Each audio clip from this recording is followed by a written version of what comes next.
Since its activation, a robot begins to exhibit human emotions that make it different from its own species. So today, the Bicentennial Man is the story of Andrew, a model robot who arrives at the Martins' house as the perfect gift for the family. The story is set in 2005, and of course, what everyone wanted at the time was a robot for their home. After presenting himself and finding an appropriate name for him, the robot teaches the family the 3 laws of robotics, which are: the robot must not harm a human being, must obey all human orders, and must protect itself. His first task is to clean the basement, where he finds a spider, and his next action is to release it into the garden.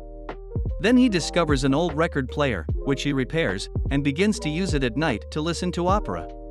But the first moments between the robot and the family are somewhat uncomfortable. For example, Miss Grace, the eldest daughter of the family, asks for her first task to be to open the window of her room and climb through it.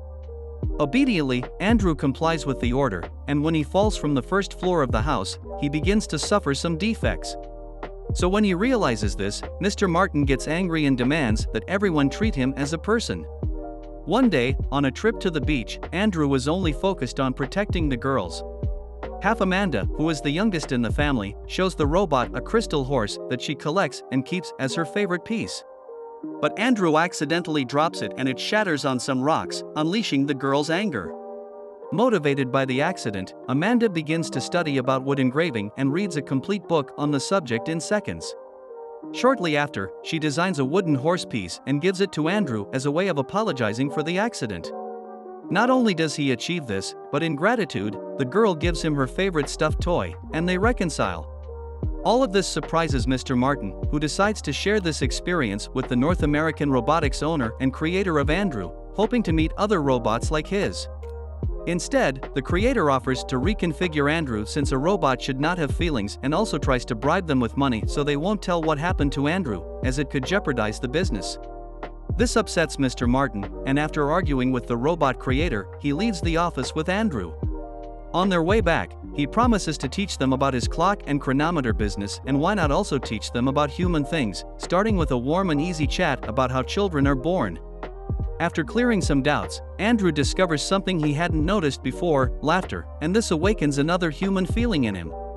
He quickly learns to tell jokes and succeeds in relaxing the family atmosphere at the Martins' house, especially with the mother of the girls, who really doesn't do anything important in the movie other than treating him badly.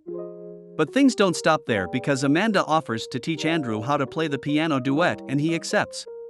This marks a transition of time, because the next moment the robot is seen playing with the same Miss Honey.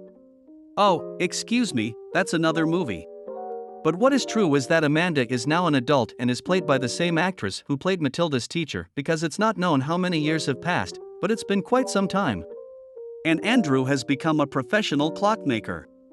The family decides to sell the clocks, and although the wife doesn't agree, Mr. Martin and Amanda both agree that the money is a result of the robot's work and effort, so they decide it belongs only to him. They try to open a bank account in his name. As time goes by and while Andrew works, he cuts off a robotic finger by accident with the wood cutting machine. This seems to be the perfect moment for Amanda to announce her engagement to her boyfriend, but at the same time she takes advantage to reveal that there is a special friend and that thanks to him she's not sure about getting married. All this without Andrew realizing that it's himself, but after realizing that what he's feeling is crazy, and even though Andrew doesn't understand why Amanda is marrying her boyfriend, and despite being in the press, Amanda asks Andrew to host her wedding and wear a suit and tie, filling him with excitement. But before going to Andrew's wedding, he must fix his finger, so he decides to go to the robot manufacturer with Mr. Martin. To everyone's surprise, Andrew wants to make a modification to his face too, so he can have expressions. Despite learning that the procedure is extremely expensive, the robot can pay for it with his work earnings. Soon after, we see him at the wedding dressed in a super elegant suit, smiling like never before. Then, we return to the beach, but a few years have passed and Andrew is with Amanda and their young children.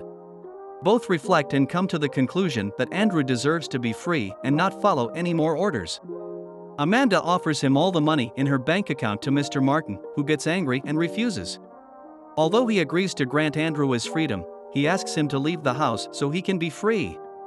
So he sets out to sea and designs and builds his own house. 16 years after their painful goodbye, and still wearing human clothes, Andrew reconnects with his former family to see Mr. Martin before he dies. This sparks his curiosity to find other robots with similar characteristics, so he seeks help from Amanda's son, now a successful lawyer. Thus begins an expedition across the country, searching for other Model NRR robots like himself and functioning beyond programming. He travels from New York to the Grand Canyon, but time has passed since his creation, and the search becomes complicated as he only finds erased, destroyed, and reprogrammed robots. 10 more years of expedition pass without finding anything until he returns to San Francisco, the city where it all started, and finds a female robot named Galatea, who instead of walking dances to the rhythm of music.